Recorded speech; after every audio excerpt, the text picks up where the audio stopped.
What makes life meaningful? A deep question today for the vlog, but an important one for us all to think about, try to get an understanding of, so we can have some sort of vision and understanding of where we're going to in life.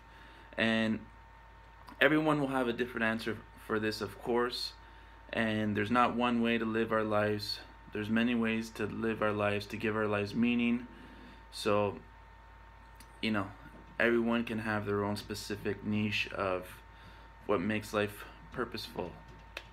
But there are certainly things that, don't make our lives meaningful and definitely add, value to our lives in a deep and, important way.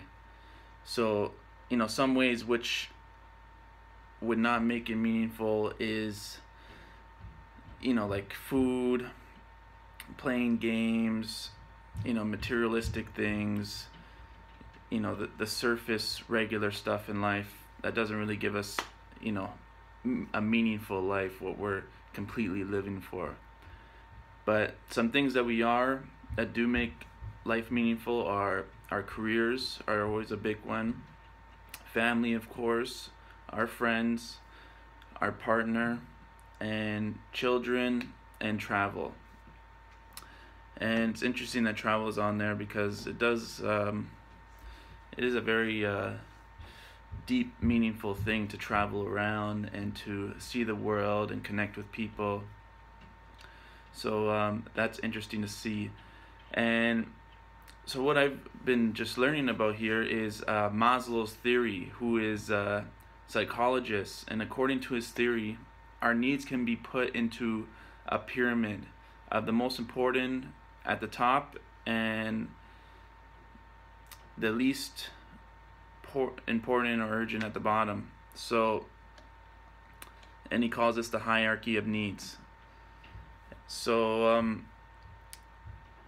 our needs include our psychological needs such as food, oxygen, and sexual needs, while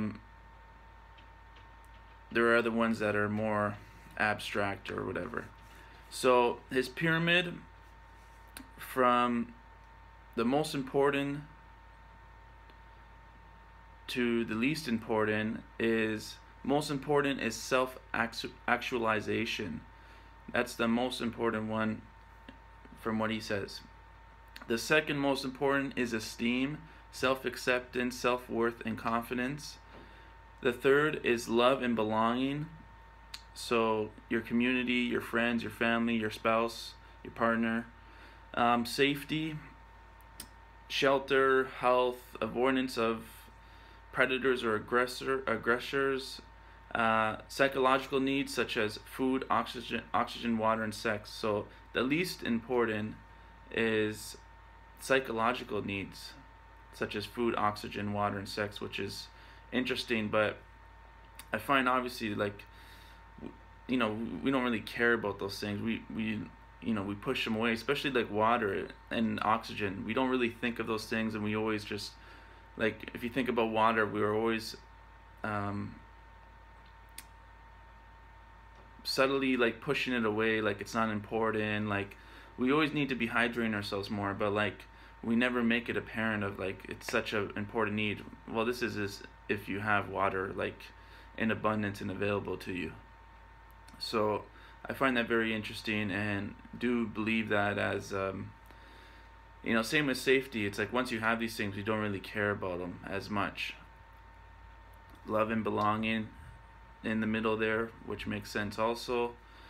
So esteem, self-acceptance, self-worth, confidence, and self-actualization are at the top here, which is very interesting. And this makes sense because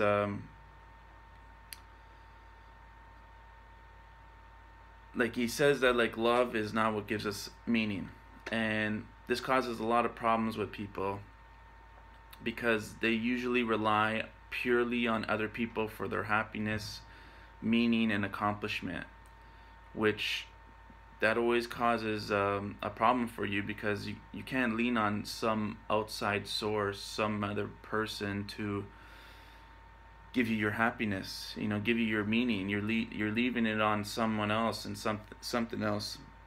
So it's recipe for disaster. So to have them as your sense of self-worth, you might become possessive, jealous, clingy, and make the relationship toxic, which happens all the time. So like, what do you do if this person leaves in your life? If they die in life, then your life is over. Everything is dependent on this person. And so many people, I'm sure you can think of your life, that almost do this, maybe in in a more subtle way, but they do it. So you want to be able to have, know yourself, know what you want, not depend on anyone for happiness or self-worth or what you're doing in your life. You need a sense of purpose for your own specific self. We are all individual people. So in order to be happy, to make your life have meaning, you need to discover how to live with yourself, how to like yourself, or you're going to be unhappy, and everything you won't have the tools necessary in your life to go to where you need to go in life, to go find what you need in life, to go down the path you need to go specifically. We are, like I said, all individuals and need to find our own specific way and things in life. So that's the basis of what's the meaning of life, or what makes life meaningful. So, but at the top of the list is self-actualization, and this is the most important, as he says, and we're going to discuss this tomorrow more in depth of how to make your life meaningful, and what is self-actualization, the most important thing according to Maslow's theory here. So tune in tomorrow for that, and make sure you subscribe to the channel, like this video, comment below, check out my free resource guide in the description below. We'll see you guys tomorrow.